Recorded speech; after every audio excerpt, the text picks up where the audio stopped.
We are back. Giants baseball, past, present, and future.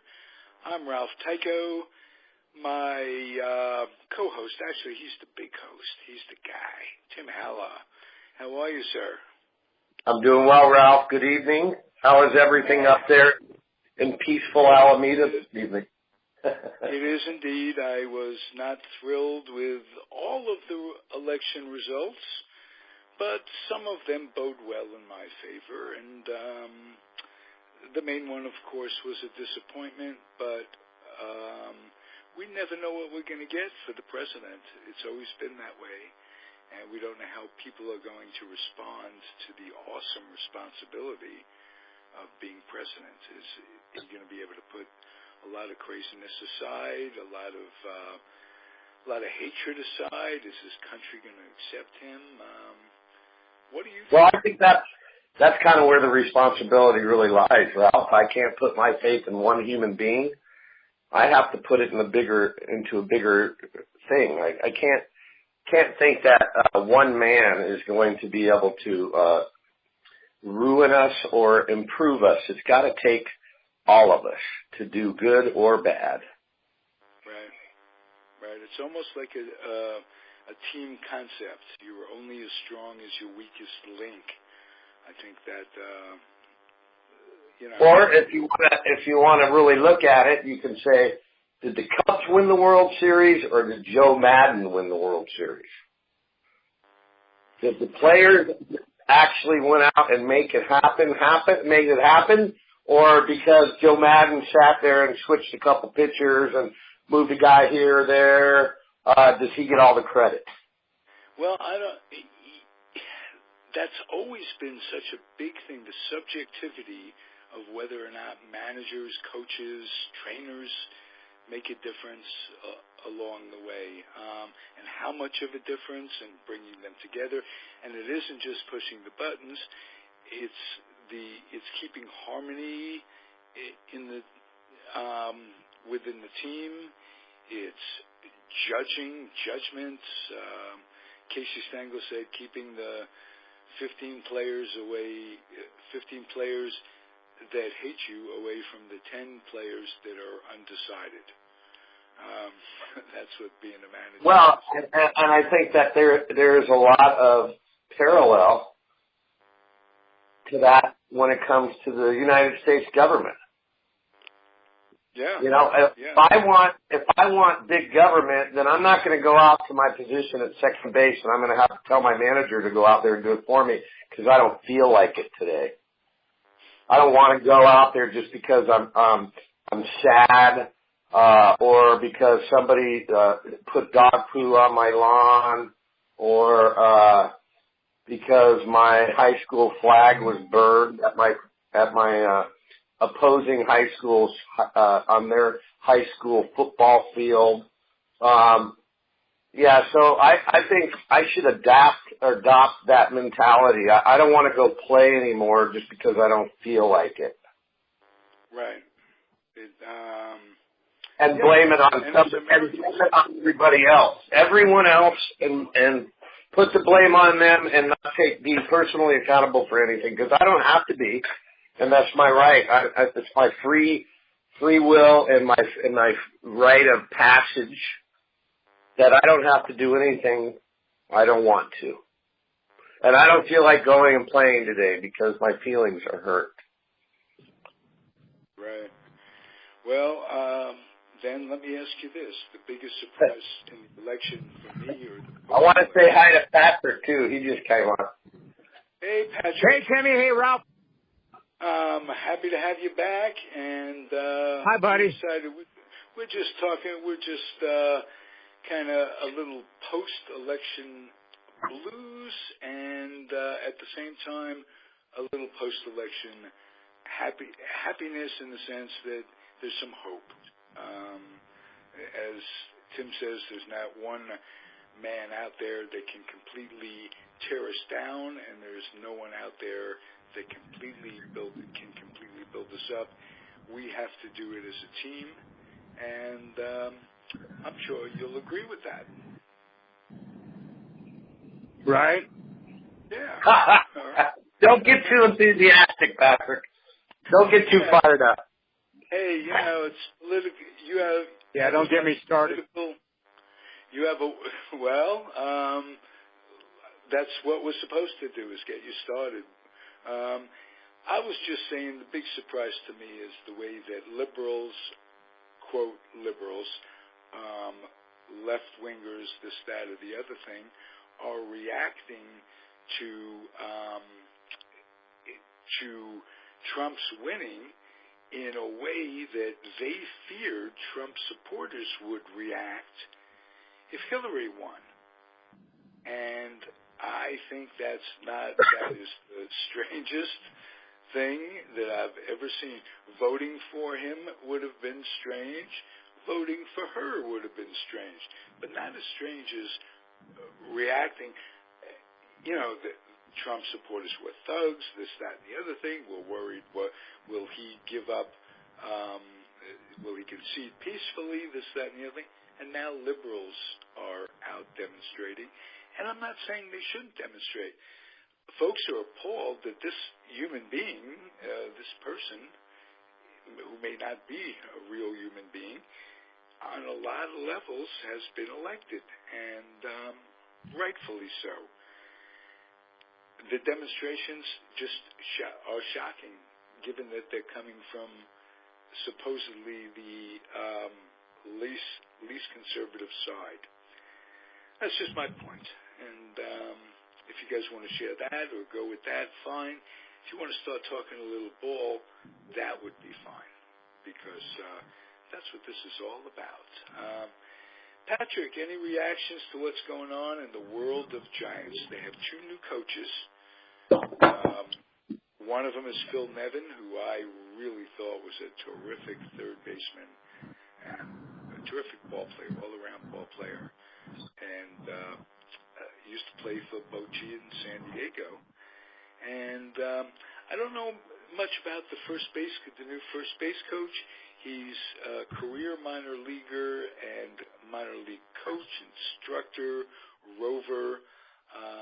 Can you guys talk about him a little bit? Go ahead, Patrick. Hey, man. Well, Nevin was a great call.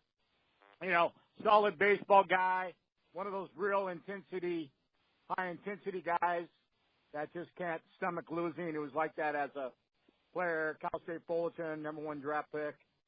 His major league career, he was him and Klesko loved each other because they're both really intense guys. And then, never left baseball, got into it. Spent the last, 3 years managing at Reno, AAA affiliate of D-backs. And gotta forget the kid with the new coach. Other than he's in the Giant system and coaching, I think at Richmond Squirrels or something. But has really earned his stripes, and the Giants are high on him because he's just one of those great company guys. So they had to do something.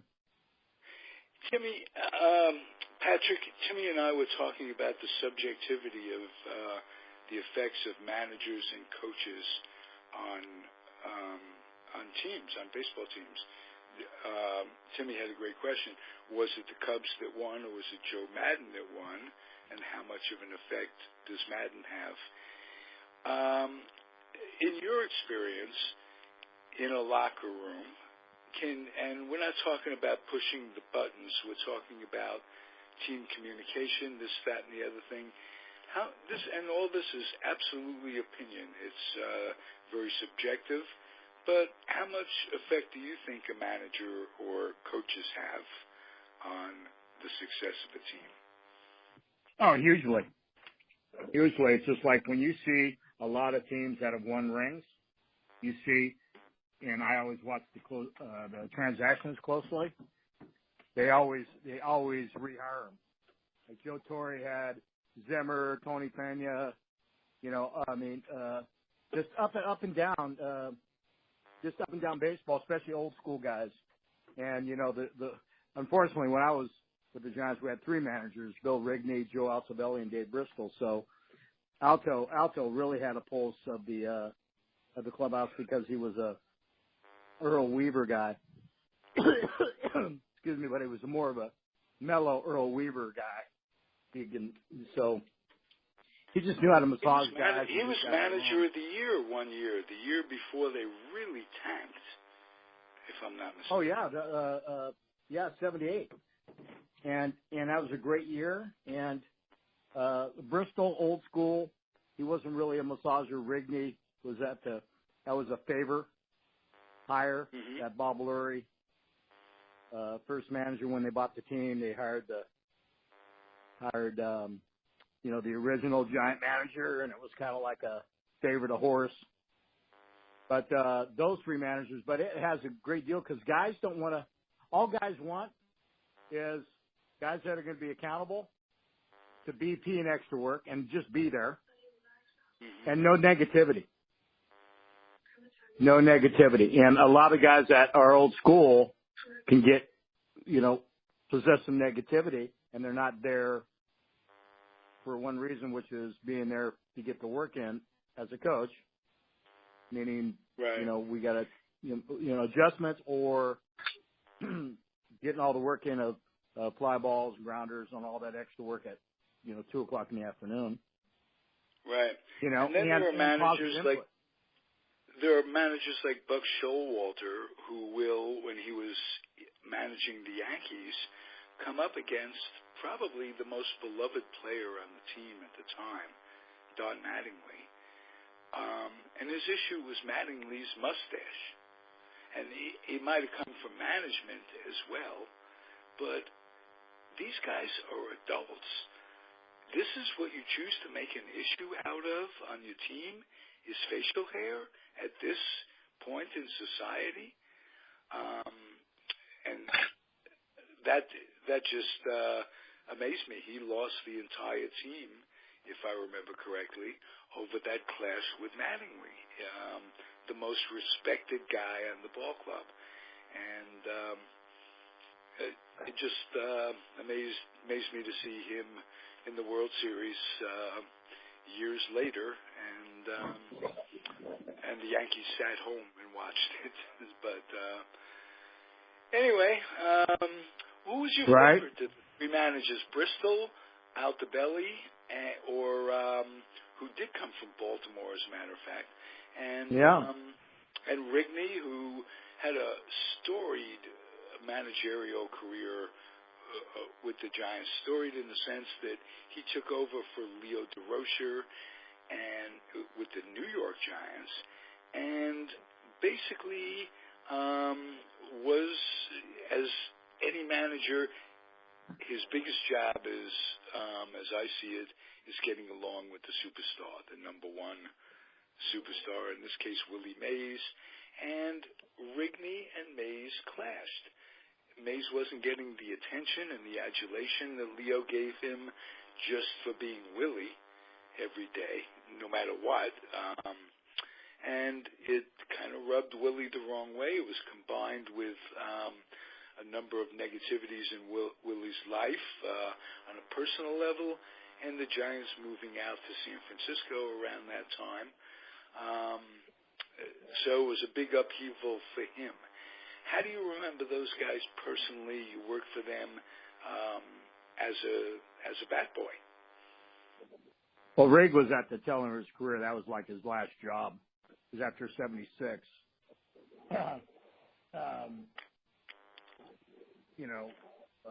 And part of 77. So Rig kind of knew that. I mean, he loved baseball being in it, but it was like he was just getting to that point of his career where, it's, he can't manage forever and all that stuff. Just classy, old school guy. He wasn't a big yeller. He was more of the quiet. He had a little Walter Alston that he would pull guys over and just be more direct. But he was never in the clubhouse. Altobelli was, he'd come out for a cup of coffee or a snack, and he would just check the pulse of guys. But he was more of a massager kind of guy in a way, because he just loved it so much and had such a great attitude. He wasn't anything close to the hardness of Earl Weaver. I mean, Alto would be out in the outfield a lot, with a fungo bat and just going around and talking with guys. I'll never forget that. And I think that was huge for his success. And then, you know, the Giants lost out on him because I thought he was going to become a great manager.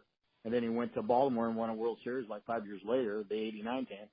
And then Bristol was just really old school. You know, he was a tough son of a gun, and you know he just demanded that. He just, you know, there's no rah. You know, there's no you show up on time. Kind of like Felipe Alou years later. You know, he didn't spend time in the clubhouse. He just expected you to come out and play hard every day. Well, no. Don't come out and play hard every day or go into slumps. Well, slumps are guys are having some more than just not picking up the ball or throwing it over the plate. You know, they got lives too, like other human beings out there in the world. So, you know, family stuff and you know, other issues. You know, that right. It's not rotisserie. It's not Stratomatic or dice baseball. Exactly. These guys are humans with frailties, with problems at home, with all of the stuff that makes our jobs difficult to do as civilians. You can multiply that by 50 because the newspapers and the photographers and newsreels that kind of dates me a little bit. That's all good. TV, all that is, you know, you're playing in front of the stage of life. You're on the stage of life. That's tremendous pressure. And, yeah, you want to address a little of that, Timmy? Well, you know, I am of the philosophy that I think that the manager, obviously, his primary position is to be a force of psychological and vision for what he wants to accomplish on his club. But he can't predict or do anything as far as how well his guys play. They can just go out and give it their best, give it their all or not. Because I think that there's just too much discussion regarding the responsibility of a manager. I think that at the end of the day, the guys that are out between the lines are the ones that are going to, you know, win or lose. I don't think, you know, the manager can make certain moves and decisions and strategical shifts and moves, but, you know, I think at the end of the day, the guys that are playing are the ones that are executing, and whether they're prepared, of course, that's up to them if they want to be prepared or not. I know when I played, I worked my ass off, and then I really kind of was, you know, critical of guys that didn't want to do that because we were on a different page. And, you know, but all I can do is be vocal. I mean, I can express my view, and whether or not they wanted to try harder or play smarter was up to them ultimately. I wasn't there to sell my brand or philosophy of baseball. I was there to do the best that I could possibly do. And I think at the end of the day, I think like when we started this whole thing with, you know, did John Madden have a lot to, or Joe Madden have a lot to do with the Cubs winning? Well, he was their manager, but it was the players that won it. Do you follow me? I mean, it wasn't Joe Madden throwing 102-mile-an-hour fastballs to close out the game. He didn't have that, you know. So I don't know. And everybody has a different personality, just like every manager has a different personality. Guys, there's an expression in baseball where a manager will say, just give me 110%. They want 110%. Well, of course, the expression itself makes no sense at all. Give me some of the 110%ers in those days in the 70s in the Giant clubhouse. even though the expression makes no sense at all, it makes all the sense in the world, if you know what I mean. Who are some of those guys who just gave more than their share? Good, Patrick. I'm going to probably piggyback on you. I'm going to probably agree with a lot of what you say. Well, I always loved Larry Herndon. Herndon busted his ass then. Played every day, went about his business. He was a big family man. You know, he wasn't much into post-game interviews and all that stuff because he was married and you know, had 3 little ones. But, you know, Larry, you know, always extra. Darrell Evans, always extra. McCovey was, you know, a little bit of an older player, but, you know, Mac is pro's pro. Sadek, who was one of my all-time favorites because he wasn't the biggest guy in the world, and he just busted his ass. And he had two kids to raise on his own, and he just, you know, pro's pro. Whitfield, Terry Whitfield went at it big time. Mad Dog was a really hard player. You know, LeMaster, underrated. Candlestick, I mean, he was there for 10 years, and they just didn't appreciate him enough. All he's doing is, you know, he's from the backwoods of Kentucky, Paintsville, Kentucky, you know, and it's like he's out there busting his ass. And a great arm. He was flat out. If his relationship with the press, or I don't know if it was that so much of the fans, they good-naturedly booed him, or they booed him and he good-naturedly put boo on the back of his warm-up jacket so they'd recognize him when... Let's put it on his uniform. Right. Oh, Thanks, Patrick. Yeah. That was my game. Yeah, that was my game. Nice going, Patrick. Thank you, buddy. Okay. Well, see, he told me to tell Logan, as the story goes, he told me to tell Logan, put in this request. Well, Eddie didn't blink an eye, and he told Arnold, who's the uniform guy for the Giants and the A's. He's the guru with his, you know, his dry cleaning plant over there in Oakland. So he had all the name tags. You know, he'd make any name tag. And so I made boo, literally. And it came in that day. Because one of my jobs first thing in the morning is you put around all the unis. They come in, they back up the truck, boom. You know, you're there putting out all the fresh unis because they're not washing the clubhouse. So that's only underwear. So, and that was in the corner. You know, I put it in the corner of the locker. And I knew that homestand, he was going to pull that out. So I'm there in the dugout, and he goes, Pat, come here. And he's got that big Kentucky twang, and he goes, you just make sure when you see me, I want boo right away. I'll let you know. I go, I got it, Johnny Lee. They came in after the field, and you know, they were just booing him from just stupid reasons then. I mean, we averaged 1,600, man, for 5 or 6 years of the 70s. It was tragic. And he was just pissed. I ran in the clubhouse, man, just got boo for him. Changed in the tunnel, went up there, was the 8th hitter up, and your attention, believe no better for the Giants, John LeMaster, right? Number 10, John LeMaster. Well, I didn't have number 10, John LeMaster. You know, he had number 10, boo.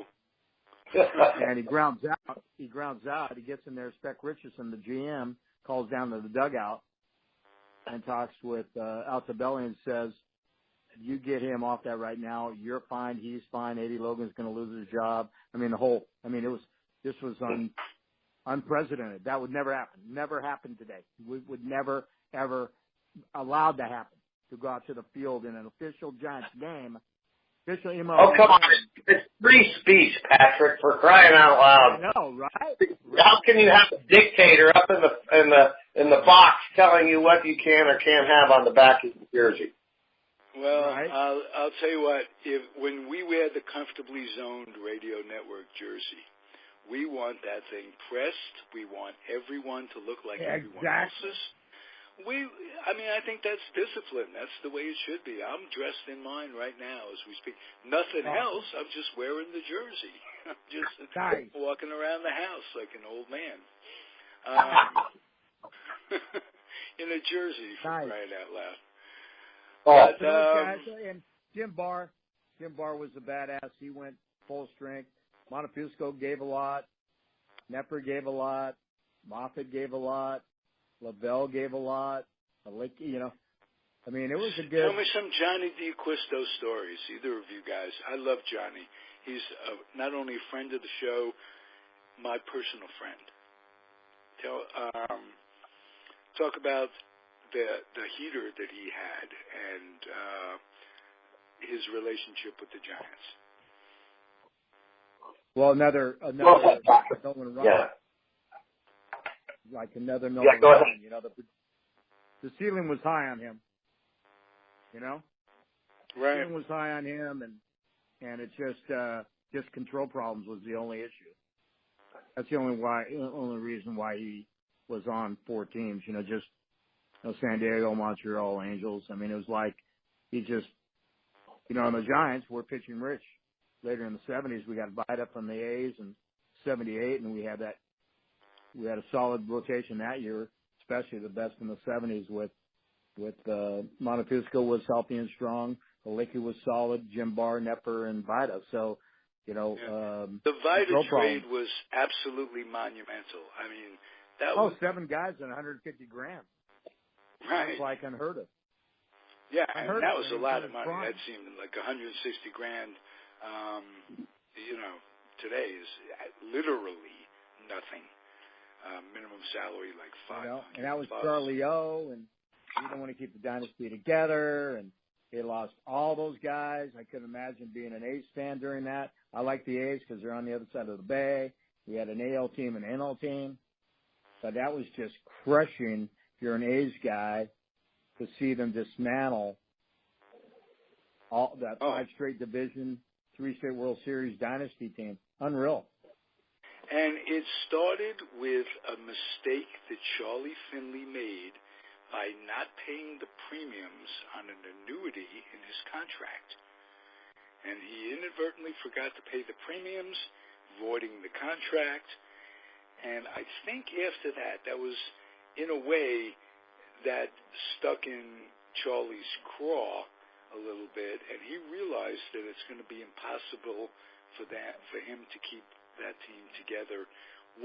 Not just the salaries, baseball, Kuhn, they had it in for him, rightfully so in a lot of ways, but and that trade was indicative of what was going on at the time with the A's. As great as they were, 3 in a row, actually 5 division championships. Exactly. With 3 different managers. So it takes back to that whole initial conversation of how much does a manager really have to do with the way a team plays. I think that, you know, it's pretty evident that Billy Martin was a much different personality than Alvin Dart. You know. Then it was today it's like the players are so sensitive that the quieter could be an example of divisiveness too. I mean, he did win in '62.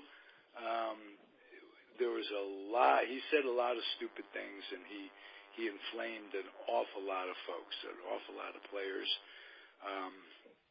and he just did. Let's put it that way. Well, are you speaking about Billy too? Is won in 5 different places: Oakland, New York, Detroit, Texas, Minnesota. I mean, Billy, I loved him. There's a lot of guys that would tell you they love playing for him, especially the hard-nosed guys. Yeah, my dad played for Billy in '72 in Detroit. Wow, I didn't realize that. Did they get along? And you know, hey, I'm the rotten apple in the basket. My old man didn't really care for him a lot, you know, and that was just because of the way he went about doing things. He was boisterous and loud and confrontational and rude and all of those things, and that was just a little bit different than the way my father operated. And my dad, you know, told me he didn't really care about playing with Billy Martin. I think Billy Martin, he demonstrated what type of person he was outside of the clubhouse. You know, he had a lot of interaction with his players, i.e. the Reggie Jackson. Billy had demons. Yeah. There's no Well, question he was about always that. hungover, see? He was always hungover. Well, and I recall when he was with the Cincinnati Reds, he cold-cocked Jim Brewer and broke his jaw. You know, he did some things that were... He hit a marshmallow salesman. In Minneapolis.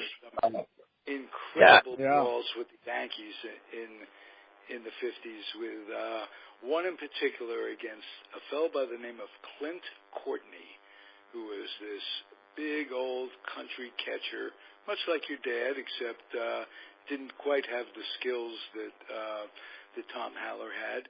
But he was a rough guy, and Billy was this little, skinny, wiry ball of fire. I mean, you would not want to mess with Billy Martin. Gold Gloves boxer. Mm-hmm. Absolutely. Yeah. And just quick hands. I mean, that's the most. Well, yeah, you fuel that with alcohol. Inevitably, there are going to be some consequences from that.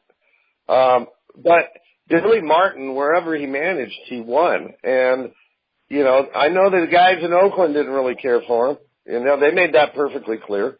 They didn't really care who they were playing for. They didn't even like each other. You know, with Rudy and Bando. That's We're talking about the old school.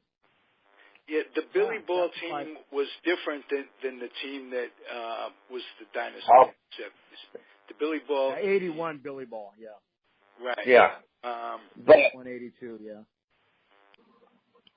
You know, I just think that, you know, a team will reflect sometimes the manager, too. They'll adapt. If the manager is good and persuasive and gets guys to buy in, they will, you know, kind of get that same sort of attitude. Right. As the manager projects. Like Sparky was like that. Or Dusty Baker, or Bruce Bochy. You know, and I think that's indicative. I think that Dave Roberts did a great job his first year with the Dodgers this year. I think that his canvas, he was, you know, he was having he had a hard time just putting 25 guys together, the front office and him. His lineups were different every night, and he got the most that he could out of these guys because of his baseball intellect, you know, and that he commanded the respect of his players. Right. So, you know, every guy that leads a club has a different personality. And then there are some guys that would just absolutely not care to play for a guy, even though if they won. You know, I mean, I'll just throw one out there. I'll give you Bob Brenly. Sure, they won a championship, but he didn't last very much longer after he did that. Right. You know, I think as a player, I would have loved to have played for a guy like who was a great right fielder who managed for the Diamondbacks but hit the home run with the Dodgers in the '88 World Series. Kurt Gibson. I would have loved to play for a guy like Kurt Gibson. Well, just I because put that in question form. Who was Kurt Gibson? Yes, who was he? But he was. I would say that Al Pardo. Never mind. Yeah. But you know, hey, Matt Williams, what a great ball player! What a guy that everybody loved playing with on their team. Right. But he didn't have he did not show the ability to be able to lead a team in a management role, and he just lost his job with the Diamondbacks. So, I mean, you know, Ted Williams couldn't manage a team because he expected everybody to be as good as he was. Right, but he sure could coach a team, and he sure could coach players. Tell me, who were some of the coaches that, remember, when a major league coach gets a kid, he's already a major leaguer. And there are some players who aren't coachable, some players that are. Who were some of the coaches that really made a difference in the Giants back then to help bring guys over a slump, or just fielding instructors? Who are the coaches that were the best instructors with the Giants back in the day? Well, Bobby Winkles, because he had his success there at Arizona State. He was huge. He was part of Rigney's team. Davey was excellent. Came from Arizona State. Had no pro experience. Came from Arizona State, and I think Finley brought him into baseball. Yep, he was awesome because he was so positive and he knew so much about the game. He knew that positivity is an absolute behavior, and the approach to the players through positivity, through attitude predicates everything. That's his whole thing. If you have a good attitude, good things will happen. And I think another guy that I thought should be a part of this conversation was the pitching coach, Herm Starrett. He had great success, and the guys loved playing for him and pitching for him. Another Baltimore guy. Yeah. Herm Starrett. Herm Starrett. How about Buck Rogers was a big positive guy. Right. It's funny we're talking about this, but I had a conversation with Johnny D not too long ago, earlier in this year, John D'Acquisto, and I've heard guys say this to me on other occasions, but Johnny said to me, he goes, "Your dad was the one that sort of redirected my career." And that's when Dad was working in the bullpen. He was a bullpen coach, or the catcher and the coach, and got everybody ready to get ready to go in and pitch. And can you think of another bullpen coach that became a general manager in the history? Yeah, I mean, yeah. I don't think anyone else started out with an organization as a bullpen, went from that to be GM. Who is it, Pat? I don't know. It escapes me right now, but I don't know anybody that is or has been a general manager that started out in their coaching career as a bullpen coach. Right. That's what I said. I don't know anybody else that did that. I'm sure there probably is, but I don't know anybody offhand. Okay. Because back in the day, there were only 4 coaches. Right. Back in the day, there wasn't like 9 now. Right. You didn't have all these assignments about bench coach and all this stuff per se. A couple of coaches. Third base coach, yeah. When he was roving around, Hank Sauer would be at the stick, and then next thing you know, you don't see Honker, because they call him Honker because they had the biggest schnoz in baseball. He's down at Phoenix or in Amarillo or Decatur or, some of their other minor league affiliates then. So you didn't have that. You had Davey there every day. You had Winks. You had Hatchett and Herm Starrett. I mean, you had like 4 coaches and a manager. That was your coaching staff. That was it. Right. That was all. You didn't have all those coaches in the dugout, see? Yeah. Hey, I brought up. Then the Giants came up with the eye in the sky. Do you remember who he was? Yeah, Carlos Alfonso. Absolutely, yes. That was a great idea. That was awesome. Yeah, helped with positioning, gave a different perspective, and he got down to the dugout and moved guys around. And then eventually, and this is only within the last maybe 15 years, is the concept of a bench coach. I think Don Zimmer was there you go. Was probably the first guy that they ever referred to as, quote, a bench coach who would sit there with Torrey and be like a right-hand guy, just looking at the stat sheet. Exactly. Tendencies, and now... The assistant manager. Right. And Wotus has been that with the Giants. Do either of you guys know him very well, Ron Wotus? I know Ron just on an acquaintance basis. I say hello to him. How you doing? And he's very well respected, well loved, and he's very loyal to the organization. Patrick, it's funny you mentioned Honker. bless his heart, he was one of the greatest guys I ever met. But I remember one spring training down in Casa Grande, and I was working out with the AAA club and taking grounders and working out with them. But when we all went in to get dressed in the morning, and I was probably, 13 years old, 14.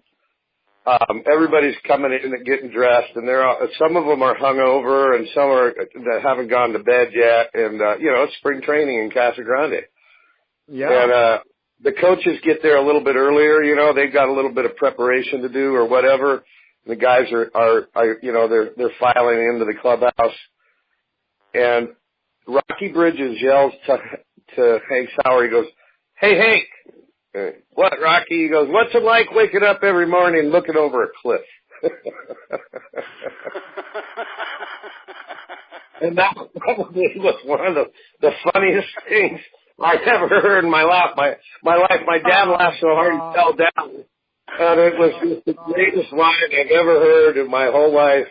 You talk about a character and a man that really loved teaching was Rocky Bridges. I got to meet him in my Topps baseball card career. I got to do an interview with Hank Sauer in 1995. Cal State Hayward had a little. Cal State Hayward had I did a TV show for them, and I brought in a whole bunch of folks from the 50s. I brought Hank Sauer, Joe DeMaestri at different times, Charlie Silvera, just Leonard Kopic. Nice. But Hank Sauer did, like a month ago. Pardon me? Joe DeMaestri. Yes, he did. And I have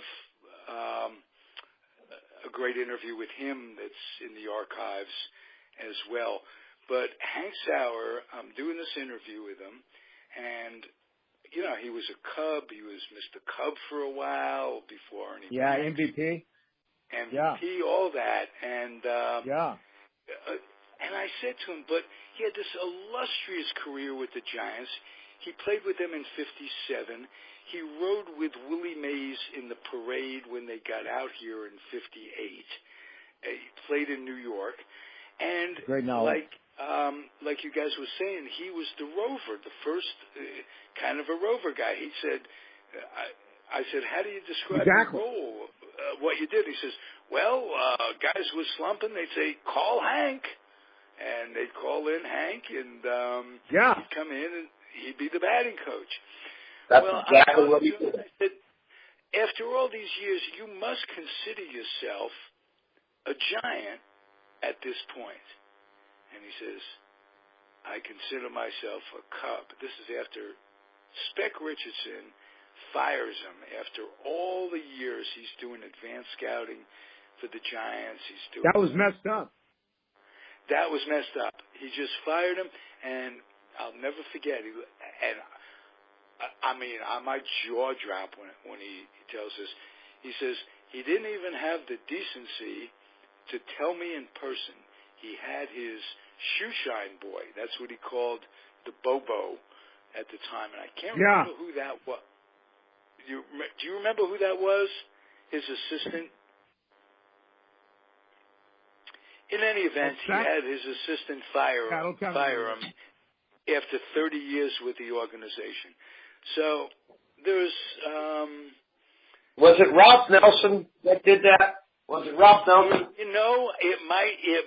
He might have creeped in there because he was there for Rosen. I might. No, I'll come up with some old press guide or whatever and find out who it was. But the way he said, he had a shoeshine boy do it. He didn't even have the guts to call me and tell me that, which that's just like any other business. You find situations like that, which are horrible. Because Hank only played 15 years in the big leagues, and he only had 5 seasons of 30 or more. Hit 41 once, 30, 32, 37, 35, 31. MVP years, 37 bombs, 121 RBIs, 97, 99, 83, 103, 89, 121, 103, and RBIs. I mean, he was a badass. Hank was a badass. Yeah, he was a beast. And so when you get established, absolutely, like he had a back. I mean, he just a massive back on him. He was like an old school. I think it was Pennsylvania where he grew up. But very good knowledge. Pittsburgh, 6'3", 200. Pittsburgh. Oh, okay. And he started out in the Cincinnati organization. As a matter of fact, I think he might have even started out in the Yankee organization before Cincinnati, and he played behind Lou Gehrig coming up, or Lou Gehrig was, Cincinnati, 41, 42, 45, 48. Right. And came over with Frankie. 26 and 27. Frankie Bumholst, if I remember, a leadoff man, came over to the Cubs from Cincinnati with Hank Sauer, and he talked about Frankie in that interview. And rest in peace, Hank. I'll tell you that. And your joke, I'd like to thank Timmy. The joke he told. Who was it that said Hank? It was Rocky Bridges. Very funny guy. The best. The best. And when he said to Hank, how does it feel to look over the cliff? I know that's what you were thinking about me, Timmy. I know you're going to ask that. You would say, how does it feel, Ralph? The same thing. Because my schnoz is a little, it's not Hank Sauer-ish, but... well, hey, I'll let you in on a little secret here, gentlemen. And I think Patrick may know this. He may not. The Giants probably, Jimmy Davenport was the greatest at handing out nicknames. I think that he was probably the one guy that could do nicknames better than anybody else. And of course, he came up with the mule for Deeks. But my dad's nickname was Hatchet. Hatchet Head, it eventually got just to Hatch. But Hatchet Head was, because if you looked at my dad from a profile stance, it looked like a hatchet. Coming out of his head, coming out of his face. So the Howleys are blessed with some large. This is not a banana. We have been. The proboscis is, one of our trademarks. A large proboscis. So Ralph, I think I might even in that department. So I don't tell many old Air Force stories on this stage. I was about to be drafted in 1965 and had to join the Air Force to avoid the draft because I was under the impression that they didn't do the fighting in Vietnam, and I didn't even know what the hell Vietnam was, but I knew I wouldn't look good in khaki.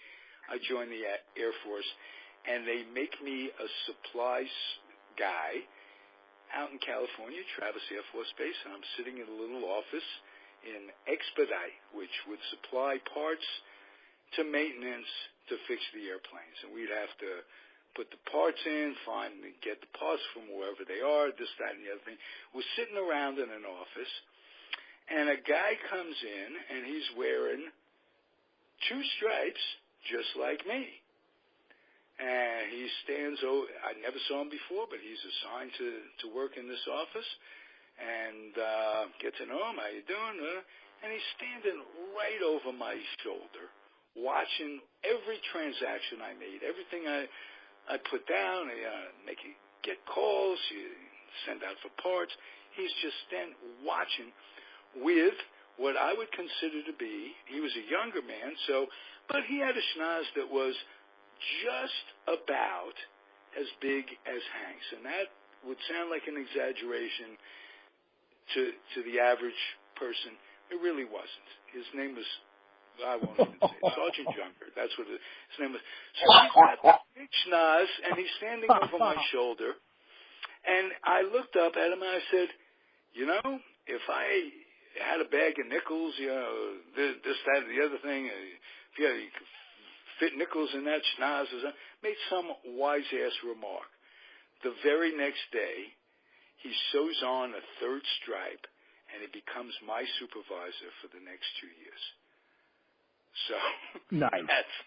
that's you can imagine how smoothly that transaction went for Ralph Tyko. That was not fun. So, just reminded me of Schnoz jokes and Sergeant Junger from the United States Air Force. Right, and sorry guys, we had to dip into my memory bank for that one. It's been a terrific show. I enjoy it. Your enthusiasm is terrific, Patrick. You've been an addition to the show. Pardon me? You're kind, buddy. One note, too, Ralph and Timmy. You know, we're talking with Jack Clark. And what's great about the Bat Boy gig is when the Giants are in the field, I can talk with players that are DL'd, guys that have a day off, or the coaches.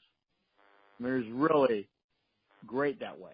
Like, I wasn't shy about it because, you know, you earn your stripes. So Honk was on the bench one day. I go, so tell me about Jack. And I tell him about Jack Clark, and he goes, Jack is scary looking. He's a copy of DiMaggio, but Jack had a longer swing and struck out too much. But everything about where the hands are, you can look it up. And when you have those conversations, those are the greatest conversations in the history of the sport because it's in-game conversation with legends. Davey, Hank Sauer, you know, all these guys. I mean, it's in-game, in a major league game in the dugout. I mean, nothing touches it. Nothing. This isn't post-game, pre-game. This is in-game. So everything's fresh. Everything's legit. Everything's pro's pro. Everything's sick. Everything's the highest level. Everybody honors each other. Everybody, it's just great stuff. And he goes, just like Joe D, meaning how quick he was. I mean, it's just great stuff. So Hank was, I miss him. He was gracious to me. And he always says, hey, kid. Hey, no, kid. I didn't care if he knew my name. He'd always see me in my dugout. Hey, kid. And I love that because he was just a badass. Hank was he's just a badass. Right. I love it. He was one, and I told him this. He was one of those kids when we go down for autograph. One of those players. We go down for autographs as kids. He'd come in. He wouldn't sign. He was grumpy, and he told me the story of the reason he wouldn't sign is that some kid had a fountain pen, and he's wearing a white shirt, and the kid just writes all over his shirt. Some New York kid. Looking for autographs, and after that, he said he'd never signed for anybody in New York, and I didn't like signing for autographs or anything. But I'll tell you, when I got on the field, he'd say he's a gruff old guy and really missed. Terrific. And yes, rest in peace, Joe DeMaestri, who came from Kansas City to the Yankees for Roger Maris, with Roger Maris, as a matter of fact, and was the guy that Casey put in after Tony Kubek got hit in the throat in the 1960 World Series. So good knowledge. Yeah, well, I'm a savant. Of course, I need 24-hour care for almost everything else in my life. But nice. That's the way to go. That's the way to be tough. You're old, Ralph. That's why. You're just old, Ralph. Thanks for reminding me. This was the week I turned 70 years old. I never would have been. It's an absolute shock that I got to live this long, and it's. Do you enjoy smoking a cigar in the shower, Ralph? I mean, you're one of very few people that can do that. You realize that, don't you? That's legendary. You're a legend. Okay, buddy. It's okay. It's a sign of wisdom, Ralph. It's a sign of wisdom. Yes. It is for some people, and for others, it's just a gateway to elderliness. As far as I know, I'm referring to your nose, actually, not your age. I know. Jimmy, your nose isn't exactly small. Oh, it isn't. And if we were sitting next to each other, there would be comments regarding us looking like bookends. Look at it's a couple of bookends. Right. Daddy, why is there an eclipse? Yeah. All right, Exactly. guys. Loved it. Can't wait till next week. We'll do the same thing, same time, same bat channel, as Alan Blumpkin says. Okay, bud. Yes. Thanks for having me, guys. You guys are awesome. Hey, and an FYI to you, Patrick, our special guest next week will be the great Joey Amalfitano. Boy, I'll tell you, Timmy told me that, my little heart started to beat because Joey Amalfitano sat on the bench along with Paul Geil, two bonus babies, and they sat on the bench for the 1950 New York Giants. And one, I don't know which was which. One was nicknamed, speaking of nicknames that Jimmy Davenport would come up with. This is before Davi's time. They nicknamed them Jingles and Jangles, Amalfitano and Geil, based on the fact that they got big bucks. Right. They were forced to sit on the bench and really not contribute at all. Those two guys took up roster spots for 2 years on the Giants bench. But Amalfitano went on to have a legendary career as a coach, but not just with the Giants, but with Giants, Dodgers. I wonder, was Amalfitano there in L.A. when your dad played there? Joey wasn't there. It was Danny Ozark who coached third base when Dad was with the Dodgers. Oh, okay. Yeah, Danny Ozark. He knows Ozzy. But Joey had a great career also in Chicago as a third base coach. Absolutely. I think he might have been a third base coach for, and he managed for a while too, for Leo DeRocher in Chicago, if I'm not mistaken. Oh, yeah. Correct. He was a great third base coach. Tommy. He taught Tim Flannery everything Flannery knows. Really? And Flannery will tell you that. Flannery tells you that his greatest mentor when it came to coaching third base was Joey Amalfitano. Wow, nice to hear. We got to Q&A him. What makes a great third base coach? Oh, absolutely we will. And we're going to talk to him a little bit about his relationship, obviously, with Daddy and my old man and what he's doing still with the Giants and kind of catch up with him. As you know, he's he's one of the last elder statesmen. I mean, you've got him and Mac and Willie and there's a few of them left. And Joey Amalfitano was a beautiful. Hobie's left. Hobie gave us a terrific interview a couple of weeks ago. Oh, he did? Yeah. Oh, yeah. You'll have to tune in, Patrick. Yeah, Patrick, you're on the payroll. You should show up for work, okay? There's no disability. There'll be a little something extra in your paycheck next week. Nice. Both you guys, I was going to surprise Timmy, but... Oh, God. We can't afford it right now. We won't be able to afford it. There's no more funding for that. That department has been erased by our new president-elect. So hold on. I think that's $32 left. $32. I went 45 minutes and we did not think about him for the last 30 minutes of the interview. We did not think of that. Don't you love how I always can just throw that in there? Anything really positive, I'll go ahead and do that for you. Right. Nice. Appreciate that a lot. Now I can have my usual nightmare. If I'm lucky enough to fall off into some sleep whatsoever, I'll have that as a nightmare. I am guys. We'll catch you next week. Be well, I love you, both of you. Thank you. And everybody out there. I'm going to end it like I always do. Keep on keeping on because life demands it of you. And we'll see you next week. Thanks, guys. Take care now. Good night. Good night. Take care. Good night now.